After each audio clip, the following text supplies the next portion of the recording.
بسم الله الرحمن الرحيم. الحمد لله رب العالمين، والصلاة والسلام على رسوله الصادق الأمين. يا أبناء شعبنا العظيم في كل مكان، يا أبطال قواتنا المسلحة والأمن المرابطون في مختلف ميادين العزة والكرامة والإباء، أنا لم أنم منذ يومين جالس وأعد الثواني أنتظر اتصالا من مكتب ولي العهد السعودي على أمل يقول لي تجهز، الرئيس ترامب وافق يقابلك. جهزت نفسي، جهزت خطاب، حتى كتبت تغريدتي جاهزة، لقاء مثمر مع فخامة ترامب، لكن الاتصال ما جاء والمقابلة ما تمت. والسبب ترامب قال بالحرف الواحد: ما أقدر أقابل شخص يمثل 8 رؤساء ما أدري أكلم من فيهم. بالله هذا كلام؟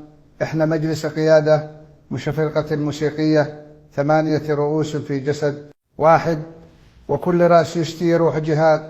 ترامب خاف يدخل الاجتماع ويطلع ب3 بيانات متناقضة، وبعد ما بلعت الإهانة فتحت التلفزيون وأشوف الصدمة الثانية، مقابلة خاصة مع الرئيس السوري أحمد الشرع، رجل واحد عنده بلد وعنده مقابلات وعنده انتصارات، وأنا رئيس مجلس فيه 7 غيري، وكلنا إذا اتفقنا على توقيت الاجتماع نعتبرها إنجاز. من يوم ما استلمنا ما حلينا حتى مشكلة مواصلات بين وزارة ووزارة.